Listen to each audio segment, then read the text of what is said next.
Hello student, आइए पढ़ते हैं हम अपनी हिंदी पाठ्य पुस्तक क्षितिज से क्लास 10th चैप्टर 5। चैप्टर का नाम उत्साह तथा अट नहीं रही है, जिसके लेखक हैं सूर्यकांत त्रिपाठी निराला जी। तो सबसे पहले हम इनकी जीवनी पढ़ लेते हैं और ये लेसन आपके लिए मोस्ट इम्पॉर्टेंट है, इसीलिए थोड़ा ध्यान से सुनिएगा और इनके जीवन परिचय को भी आप अपनी उत्तर पुस्तिका पर लिख लीजिएगा। सूर्यकांत त्रिपाठी निराला का जन्म बंगाल के महिषादल में सन 1899 में हुआ, यानी 1899 में हुआ। वे मूलतः गढ़ाकोला, जिला उन्नाव, उत्तर प्रदेश के निवासी थे।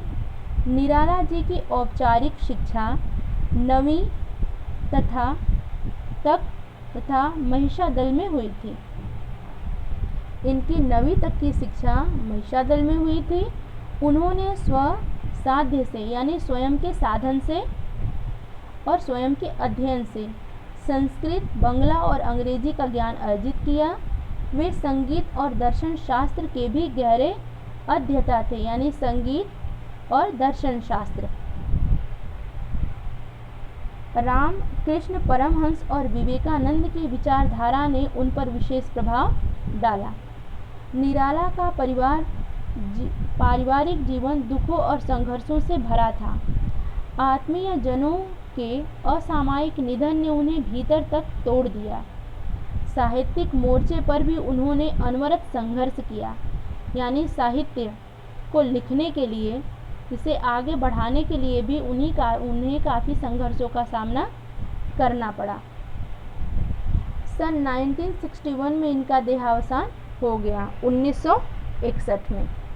इनकी प्रमुख काव्य रचनाएं हैं अनामिका, परिमल, गीतिका, कुकुरमुत्ता और नए पत्ते।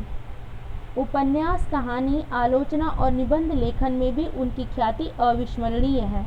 अविस्मरणीय यानी जिसे विस्मृत नहीं किया जा सकता, जिसे भुलाया नहीं जा सकता। निराला रचनावली के 8 खंडों में उनकी संपूर्ण साहित्य प्रकाशित है।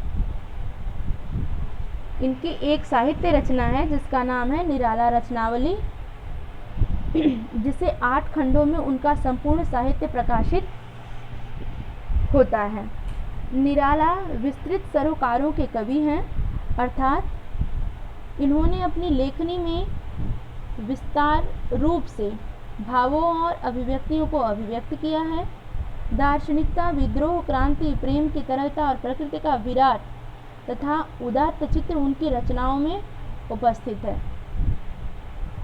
दार्शनिकता, स्थान स्थान पर देखने के बाद जो भावनाएं मन में होती हैं वो रूढ़िवादिता के प्रति विद्रोह, क्रांति, प्रेम की तरलता और प्रकृति के विराटता के प्रति उनकी उदारता को उन्होंने चित्रात्मक तरीके से अपनी भावनाओं को व्यक्त किया है। उनके विद्रोही स्वभाव ने कविता के भाव जगत और शिल्प जगत में नए प्रयोगों को संभव किया। छायावादी रचनाकारों में उन्होंने सबसे पहले मुक्त छंद प्रयोग किया। मुक्त छंद यानी कि जिस छंद लेखनी में किसी की भी पाबंदी न हो, जो भी मनोभाव विचारों हो वो अपनी लेखनी में उसे प्रस्तुत कर सके।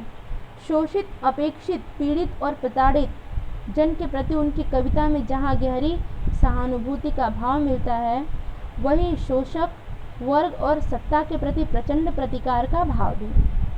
अर्थात इनकी लेखनी में जो पीड़ित हैं, जो प्रताड़ित लोग हैं, अपनी कविताओं के द्वारा ये उन्हें सहानुभूति देते हैं, और वहीं पर जो बड़े धनाढ्य लोग हैं, जो शोषण करते हैं और सत्ताधारी हैं और उस पर अपना प्रचंड अधिकार समझते हैं, इन भावों को भी व्यक्त करते हुए उसे इन्होंने अपनी लेखनी में उकेरा है। यहाँ पर सबसे पहले उन्होंने लिखा है उत्साह। इस कविता को उन्होंने 2 भागों में बांटा है, पहला है उत्साह और दूसरा है अट नहीं रही है। तो उत्साह एक आवाहन गीत है। आवाहन यानी पुकारने का, बुलाने का, जोश भरने का। बादल निराला का प्रिय विषय है। इसमें कविता में बादल एक तरफ पीड़ित प्यासे जन की आकांक्षा को पूरा करने वाला है, तो दूसरी तरफ वही बादल नई कल्पना और नए अंकुर के लिए विध्वंस, विप्लव और क्रांति चेतना को संभव करने वाला भी है। कवि जीवन को व्यापक, समग्र और दृष्टि से देखता है। कविता में ललित कल्पना और क्रांति चेतना दोनों है। सामाजिक क्रांति या बदलाव में साहित्य की भूमिका महत्वपूर्ण होती है। निराला इसे नवजीवन और नूतन कविता के संदर्भों में देखते हैं। आगे कहते हैं, अट नहीं रही है। दूसरे भाग में बताते हैं, कविता फागुन की मादकता को प्रकट करती है। कवि फागुन की सर्वव्यापक सुंदरता को अनेक संदर्भों में देखता है। जब मन प्रसन्न हो, हर तरफ फागुन का ही सौंदर्य और उल्लास दिखाई पड़ता है। सुंदर शब्दों के चयन एवं लय ने कविता को भी फागुन की ही तरह सुंदर एवं ललित बना दिया है। आइए कविता की तरफ बढ़ते हैं हम।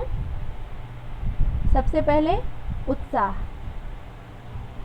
बादल गरजो, घेर घेर घोर गगन, धाराधर ओ ललित ललित काले घुंघराले, बाल कल्पना कैसे पाले, विद्युत छवि उर्मे कवि नवजीवन वाले, वज्र छिपा नूतन कविता, फिर भर दो बादल गरजो।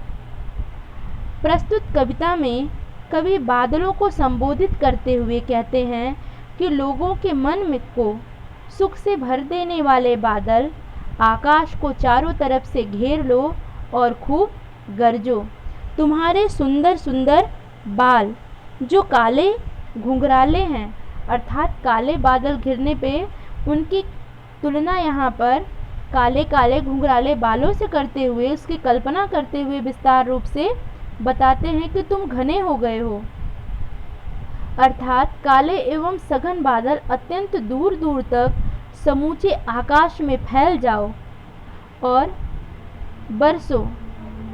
बादलों को कवि के रूप में व्याख्यायित यानी उसकी व्याख्या करते हुए कहते हैं कि तुम्हारे हृदय में की जो बिजली है, जैसे बादल वर्षा करके सभी को नया जीवन प्रदान करते हैं, पीड़ित प्यासे जन की इच्छा पूरी करते हैं, इसी प्रकार तुम भी संसार को नया जीवन देने वाले हो।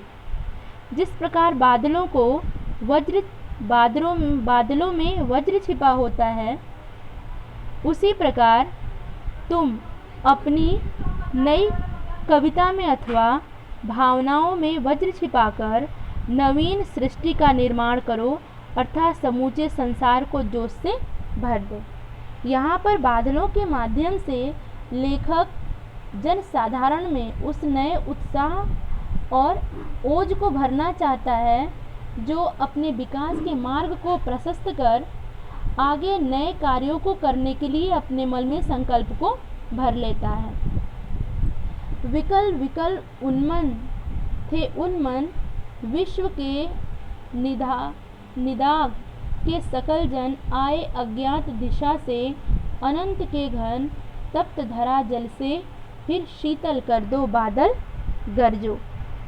अब कवि कहते हैं कि हे बादल, तुम वातावरण को जो तुम्हारी इतनी बेचैनी से तुम्हारे व्यापकता का इंतजार कर रहे हैं, पूरे वातावरण को चारों तरफ से घेर लो और लोगों के मन को में जो दुख है उसे शांत करो।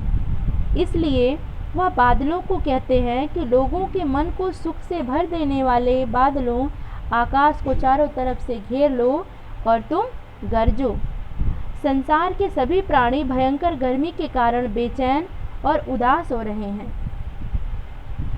आकाश, जो तुम इस चीज़ से अनजान हो, दिशा से किसी भी दिशा से आओ और समस्त दिशाओं को घेरते हुए तुम बरस करके गर्मी से इस तपती धरती को फिर से ठंडा कर दो, ठंडक पहुंचा दो और लोगों को खुशी से भर दो, लोगों के अंदर शीतलता प्रदान कर दो।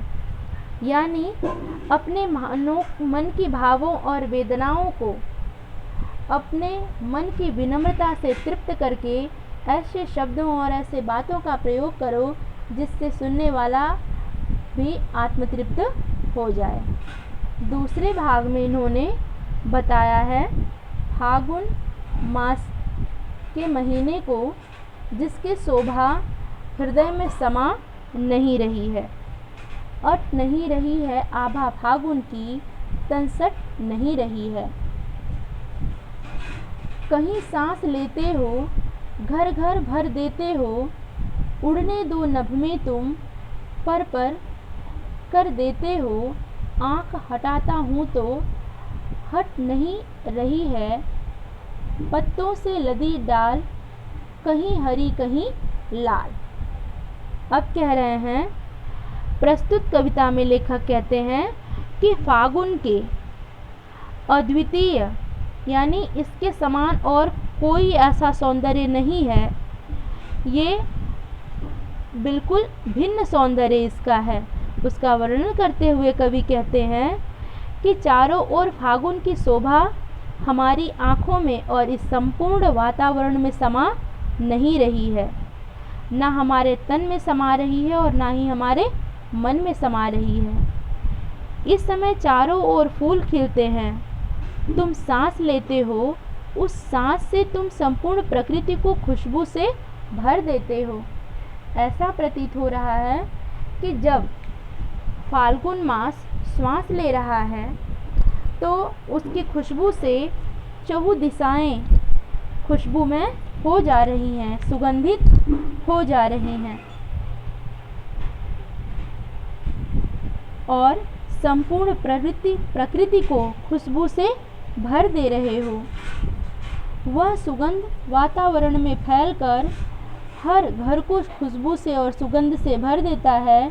यह सब देखकर मेरा मन अत्यंत प्रसन्न और आह्लादित हो उठता है और इसे देखकर मैं आकाश में उड़ना चाहता हूँ, उसे अपने आँखों और अपने शरीर के अंगों पर महसूस करना चाहता हूँ।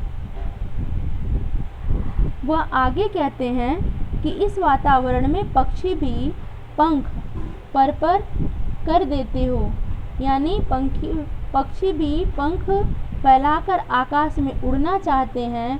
फागुन का यह दृश्य इतना सुहावना, सुंदर और लुभावना प्रतीत होता है कि यदि मैं इन सब से आंखें हटाना भी चाहता हूँ तो वह हट नहीं रही है और ना ही इसकी शोभा मेरे आँखों में समा रही है। पत्तों की लदी डाल, कहीं हरी कहीं लाल, कहीं पड़ी है उर में मंद गंध पुष्पमाल, पाट पाट शोभाश्री पट नहीं रही है। इस समय डालियाँ कहीं लाल तो कहीं हरे पत्तों से और फूलों से भर गई हैं। इन सबको देखकर ऐसा लग रहा है मानो फागुन के गले में सुगंध से मस्त कर देने वाले फूलों की माला पड़ी हुई हो। ऐसा प्रतीत हो रहा है जैसे यह फागुन का महीना चारों तरफ पूरे वातावरण में सुगंधित पुष्पों की माला धारण किए हुए अपने शोभा और अपने खुशबू से समस्त प्रकृति को शोभायमान और सुगंधित कर रही है। इस प्रकार जगह जगह फागुन के महीने का सौंदर्य और सुंदरता बिखरा हुआ है कि वह सौंदर्य कहीं भी पाट पाट शोभाश्री अलग अलग भाग के जो उसके शोभा हैं वह कहीं समा नहीं रही है। मेरे मन को, मेरे भावों को सबको आह्लादित कर रही है, मुझे प्रसन्नचित कर रही है।